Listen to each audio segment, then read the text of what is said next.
مسلمانوں، اے نبی کے ماننے والوں، تمہارے سامنے حضرت ابراہیم کا پیغام، حضرت ابراہیم کی زندگی بہترین نمونہ ہے، سامنے رکھو، اپنے نبی کی بھی زندگی سامنے رکھو اور سنو، ہم تمہیں آزمائیں گے بِشَيْءٍ مِّنَ الْخَوْفِ، دہشت پھیلا کر، خوف پھیلا کر، نوکری چاکری کا خوف ہوگا، مال و دولت کا خوف ہوگا، سرکاری عہدے منصب پر بڑے بڑے عہدے ناکارے موجود رہیں گے، تم کو عہدے نہیں ملیں گے، خوف اور دہشت سے تم کو آزمائیں گے، تمہارے لیے پھولوں کا سیج نہیں، کنکر اور پتھر کے راستے ہوں گے، بچھے ہوں گے تمہاری راہوں میں، تمہیں اس کے اوپر چلنا پڑے گا، تمہیں بھوک اور آزمائش سے بھی اپنائیں گے، تنگی کریں گے، تعلیمی پسماندگی ہوگی، تمہیں اچھے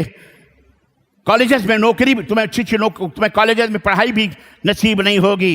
پسماندگی ہوگی، دوچار کیا جائے گا، کیونکہ پسماندگی انسان کی معاشی زوال اور انحطاط کا سبب ہوتی ہے۔ اسی طرح خوف و دہشت سے بھی آزمایا جائے گا، حکومتوں کا خوف، ظالمانہ قوانین کا خوف، عدل اور انصاف نہ پانے کا خوف، انسانی حقوق سے محروم کیے جانے کا ڈر، غرض طرح طرح کے خوف و دہشت سے مسلمانوں کو گزرنا پڑے گا۔ وَلَنَبْلُوَنَّكُمْ بِشَيْءٍ مِّنَ الْخَوْفِ وَالْجُوعِ وَنَقْصٍ مِّنَ الْأَمْوَالِ، مالوں کے اندر کمی کر کے دکانیں جلا دی جائیں گی، تجارتی مارکیٹوں کو تمہارے لیے بائیکاٹ کیا جائے گا، تمہاری زبانوں پر تمہارے ناموں کو مٹانے کی کوشش کی جائے گی، خرید و فروخت کا بائیکاٹ ہوگا، اعلان ہوگا کہ مسلمانوں سے کوئی خرید و فروخت نہ کرے۔ وَنَقْصٍ مِّنَ الْأَمْوَالِ، اموال کو کم کر کے، مال و دولت سے تم کو کم کر کے آزما جائے گا۔ وَنَقْصٍ مِّنَ الْأَمْوَالِ وَالْأَنفُسِ، تمہاری جانوں کو لیا جائے گا،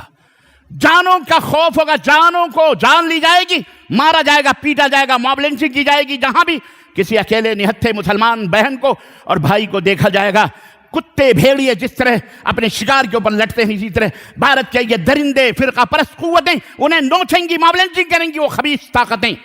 وہ باطل پرست حرام روحیں ان کو ختم کرنے کی کوشش کریں گی شہوانیت کے ذریعے سے، اور کبھی پھل کا بھی نقصان ہوگا، سیب، آم، چاول، گیہوں، ان تمام کا بائیکاٹ کیا جائے گا۔ یہی نہیں، زمین سے اگنے والے، نکلنے والے تمام پھلوں کا اور تمام ثمرات کا سب کا بائیکاٹ ہوگا۔ زمین سے پٹرول بھی نکلتا ہے، پٹرول پر عالمی قبضے کی کوشش کی جائے گی۔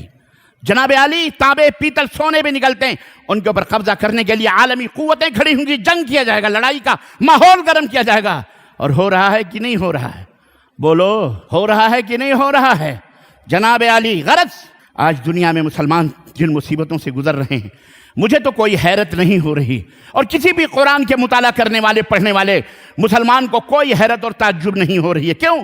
یہ قرآن کریم کی سچائی اور اس کی صداقت کی دلیل ہے کہ اس نے آج سے 1400 برس پہلے ہی ان باتوں کو کھول کھول کر مسلمانوں کے درمیان بیان کر دیا تھا۔ یہ ہم ہیں بد نصیب جنہیں پڑھنے کا سلیقہ نہیں، سمجھنے کا کوئی اس کی فکر نہیں، مال و دولت، چکر، بلڈنگ، گھر، اینٹ اور پتھر اور مٹیوں کے سمیٹنے میں لگے ہوئے ہیں۔ ایسے موقع پر